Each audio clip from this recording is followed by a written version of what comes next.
Hey there guys, my name is Brandon aka Suns Geek, and if it has to deal with the Phoenix Suns, I'm going to make a video about it. Before we get started, you guys just know that I'm not going to be talking about the Robert Sarver accusations until I feel like the time is right. I mean, this story is on a national level and is way beyond me, so I just do not feel like right now is the appropriate time to talk about it. I do have my thoughts and opinions on it, but right now I just do not feel like it is the time. So there's going to be no Robert Sarver news in this video. And also keep in mind, you guys, a lot of what I'm going to say, a lot of you may or may not agree with. I'm going to try to keep it as positive as I can. But with that being said, make sure to Hulk smash that like button and please subscribe for everything Phoenix Suns. If it has to deal with the Phoenix Suns, I'm going to make a video about it. And let's dive right into the video. And you guys, in my opinion, the Phoenix Suns still have a long way to go. And yes, I do know that the Phoenix Suns have won 3 games in a row, and their record is currently 4-3. And I understand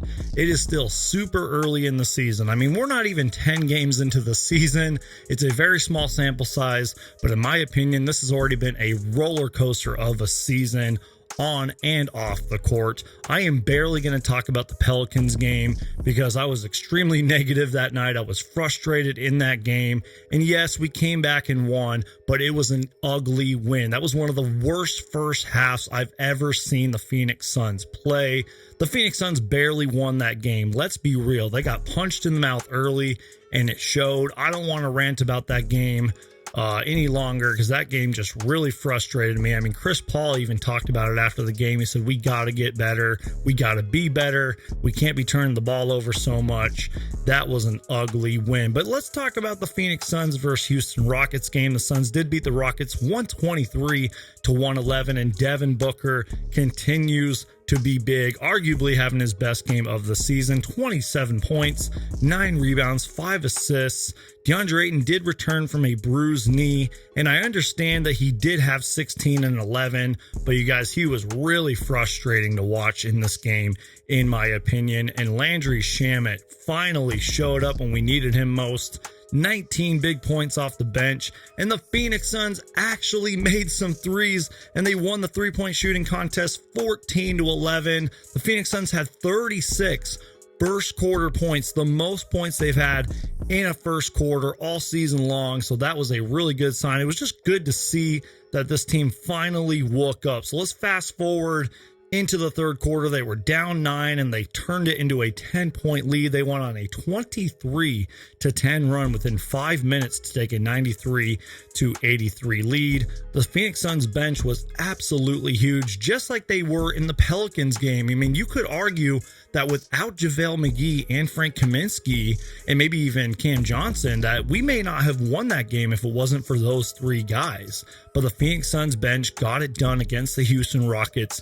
52 bench points. As I mentioned before, Landry Shamet with 19 big points off the bench, 4 for 8 from 3. He had 5 free throws made, and JaVale McGee was a huge spark plug. Back-to-back blocks, which led to back-to-back Cam Johnson points.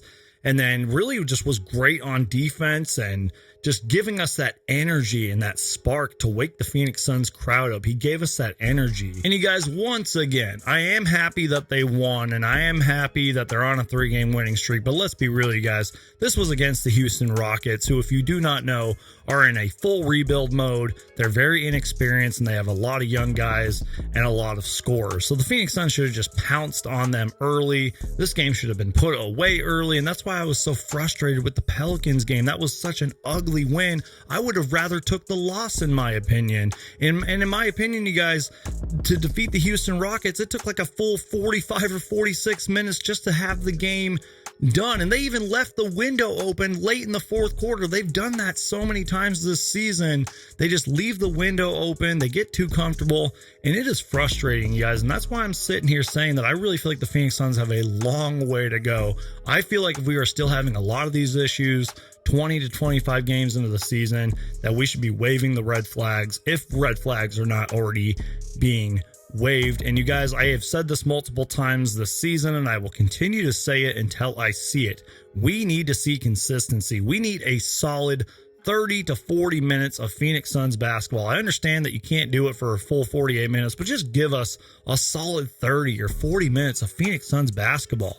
defense leading to great offense, consistent three-point shooting, the 0.5 offense that Monty Williams runs, good ball movement, etc., etc.